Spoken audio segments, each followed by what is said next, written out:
நீர்பிடிப்பு பகுதிகளில் பெய்து வரும் கனமழையால் கோவையில் உள்ள பில்லூர் அணை நிரம்பியுள்ளது. இதனையடுத்து அணைக்கு வரும் 14,000 கன அடி தண்ணீரை அப்படியே திறந்துவிடப்பட்டுள்ளதால் கரையோர பகுதி மக்களுக்கு மாவட்ட நிர்வாகம் வெள்ள அபாய எச்சரிக்கை விடுத்துள்ளது. கூடுதல் விவரங்களோடு இணைகிறார் செய்தியாளர் மார்ட்டின் ராஜா. வணக்கம் மார்ட்டின் ராஜா, இந்த எச்சரிக்கை எத்தனை நாட்களுக்கு விடுக்கப்பட்டிருக்கிறது, விவரங்களை வழங்கலாம். கோவை மாவட்ட மக்களின் மிக முக்கியமான குடிநீர் ஆதாரமாக திகழ்வது பில்லூர் அணை. மொத்தம் 100 அடி உயரம் கொண்ட இந்த பில்லூர் அணையில் இன்று அதிகாலை 97 அடிக்கு நீர்மட்டம் உயர்ந்தது. மேற்கு தொடர்ச்சி மலை பகுதிகளில் கடந்த 4 நாட்களாக பெய்து வரும் கனமழை காரணமாக பில்லூர் அணையின் நீர்பிடிப்பு பகுதிகளில் நல்ல நீர்வரத்து இருந்தது. இதனால் வேகமாக நிரம்பிய பில்லூர் அணை இன்று அதிகாலை அதன் 97 அடியை எட்டிய பொழுது அணையின் பாதுகாப்பு கருதி பொதுப்பணித்துறை அதிகாரிகள் உடனடியாக பில்லூர் அணையில் இருக்கக்கூடிய 4 மதகுகள் வழியாக தண்ணீரை திறந்துவிட்டனர். மொத்தம் அணைக்கு வரக்கூடிய நீரின் அளவு 14,000 கன அடி வந்து கொண்டிருந்தது. எனினுமே வரக்கூடிய நீர் ஒட்டுமொத்த 14,000 கன அடியுமே பவானி ஆற்றில் திறந்துவிடப்பட்டுள்ளது. இதனால் பவானி ஆற்றில் வெள்ளப்பெருக்கு ஏற்பட்டுள்ளது. மேட்டுப்பாளையத்தை கடந்து செல்லக்கூடிய பவானி ஆற்றில் வெள்ளப்பெருக்கு ஏற்பட்டுள்ளது என காவல்துறை மற்றும் வருவாய்த்துறை அதிகாரிகள் ஒலிபெருக்கி மூலமாக கரையோர மக்களுக்கு எச்சரிக்கை விடுத்து வருகிறார்கள். உடனடியாக மேடான பகுதிகளுக்கு, பாதுகாப்பான பகுதிக்கு இடம்பெறுமாறும் அறிவுறுத்தி இருக்கிறார்கள். இடம்பெயர்ந்து வரக்கூடிய மக்களுக்காக அருகாமையில் இருக்கும் மண்டபத்தில் இடம் ஏற்பாடு செய்யப்பட்டுள்ளதாக அதிகாரிகள் தெரிவித்துள்ளனர். இதனிடையே கோவை மாவட்டத்தில் மிக முக்கியமான குடிநீர் ஆதாரமாக இருக்கக்கூடிய பில்லூர் அணை அதன் முழு கொள்ளளவை எட்டி பவானி ஆற்றில் தண்ணீர் திறந்து விடப்பட்டுள்ளது. இந்த பவானி ஆற்றில் செல்லக்கூடிய உபரி நீரானது ஈரோடு மாவட்டத்தில் இருக்கக்கூடிய பவானிசாகர் அணைக்கு செல்லும். பின்பு பவானிசாகர் அணை நிறையும் பட்சத்தில் அந்த தண்ணீரானது காவிரி ஆற்றில் சென்று கலக்கும். இதுதான் இதோட அமைப்பாக, இயற்கை அமைப்பாக இருக்கின்றது. இதே போல கோவையின் மற்றொரு குடிநீர் ஆதாரமாக திகழக்கூடிய சிறுவாணி அணை வேகமாக நிரம்பி வருகிறது.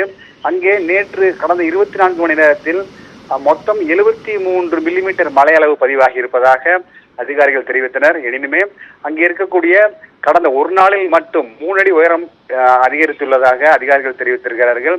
இதே போல மேற்கு தொடர்ச்சி மலையில் இருக்கக்கூடிய வால்பாறை, பரம்பிக்குளம், சிறுவாணி, ஆலியாறு உள்ளிட்ட அனைத்து அணைகளுமே வேகமாக அதன் முழு கொள்ளளவை எட்டி வருகிறது. மாற்றின் தற்போது நீர் வெளியேற்றப்படக்கூடிய நிலையில அங்கு எடுக்கப்பட்ட பாதுகாப்பு எச்சரிக்கை நடவடிக்கைகள் என்ன, முன்னெச்சரிக்கை நடவடிக்கைகள் என்னென்ன செய்யப்பட்டிருக்கிறது? கோவை மாவட்டம் வால்பாறையிலே நேற்று, அங்க வால்பாறையில் இருக்கக்கூடிய சின்கோனா பகுதியில் நேற்று மட்டும் 198 மில்லிமீட்டர் மழை அளவு பதிவாகி இருக்கிறது. அதே போல சின்ன கல்லாறு பகுதியிலே 102 மில்லிமீட்டர் மழை அளவு பதிவாகி இருக்கிறது. வால்பாறையில் இருக்கக்கூடிய மிக முக்கியமான நீர் ஆதாரமான பரம்பிக்குளம் அணையில் அதன் நீர்பிடிப்பு பகுதியிலே 120 மில்லிமீட்டர் மழை அளவு பதிவாகி இருக்கிறது. இதனால் பரம்பிக்குளத்திற்கு வரக்கூடிய நீரின் அளவும் அதிகரித்திருக்கிறது. நேற்று பகல் முழுவதுமே மழை பெய்து கொண்டிருந்ததால் கோவை மாவட்ட ஆட்சியர் கிராந்திகுமார் பாடி வால்பாறையில் பள்ளிகளுக்கு மட்டும் விடுமுறை அறிவித்திருந்தார். நேற்று இரவு வரை மழை பெய்தாலும் கூட இன்று காலை மழை ஓரளவு ஓய்ந்திருக்கிறது. எனினுமே வானிலை ஆராய்ச்சி மையத்தின் அறிக்கையின்படி தொடர்ச்சியாக கனமழை மேற்கு தொடர்ச்சி மலை பகுதியில் இருக்கும் என்றும் கணிக்கப்பட்டுள்ளது. எனவே ஏற்கனவே இருக்கக்கூடிய வருவாய்த்துறை அதிகாரிகள் மற்றும் தீயணைப்பு துறையினர் மிகுந்த கவனத்துடன் இருக்குமாறும் மாவட்ட நிர்வாகம் எச்சரித்துள்ளது. அதே போல முக்கியமாக பேரிடர் ஏற்படக்கூடிய வால்பாறை மலைச்சரிவு பகுதிகளில் வாகனங்களை கவனமாக இயக்குமாறு வனத்துறை தெரிவித்திருக்கிறார்கள். அதே போல மிக ஆபத்தான வளைவுகளிலே அங்கே வாலண்டியர்ஸ் என்று சொல்லக்கூடிய NGO ஆர்கனைசர்ஸ் அங்கே நிறுத்தி வைக்கப்பட்டிருக்கிறார்கள். அதாவது அந்த காட்டு யானைகள், விலங்குகள் நடமாட்டம் இருக்கக்கூடிய பகுதிகளிலே வாகனங்களை குறைந்த வேகத்தில் இயக்குமாறு வனத்துறை கேட்டுக்கொண்டுள்ளது. அதே போல வால்பாறையில் இருக்கக்கூடிய கூழாங்கல் ஆற்றில், பிர்லா ஆற்றிலும் கடுமையான வெள்ளப்பெருக்கு ஏற்பட்டுள்ளது. சுற்றுலா பயணிகள் யாரும் கீழே இறங்காத வகையிலே, ஆற்றுக்குள் இறங்காத வகையிலே இறங்கக்கூடாது என்று அறிவித்திருந்தாலும் கூட அங்கே தனியாக காவலர்கள் நியமிக்கப்பட்டிருக்கிறார்கள். ஏனென்றால் ஆபத்தை உணராமல் யாரேனும் ஆற்றில் இறங்கி அடித்து செல்லப்பட்டால் விபத்து ஏற்படும். எனவே யாரும் இறங்கக்கூடாது என்றும் அங்கே காவல்துறையினர் நிறுத்தி வைக்கப்பட்டிருக்கிறார்கள். இதே போல சிறுவாணி அணையில் இருந்து அடிவார பகுதியில் பெய்யும் மழையால் கோவையை கடந்து செல்லக்கூடிய நொய்யல் ஆற்றிலும் அதிகமான நீர் வந்து கொண்டிருக்கிறது. கோவையில் இருக்கக்கூடிய உக்கடம்குளம் வரை தண்ணீர் வந்து கொண்டிருப்பதாக அதிகாரிகள் தெரிவித்திருக்கிறார்கள். எனினுமே கோவை மாநகர பகுதிகளில் அதிகமான மழை அளவு பதிவாகவில்லை, வெறும் சாரல் மழை மட்டுமே பதிவாகி இருக்கிறது.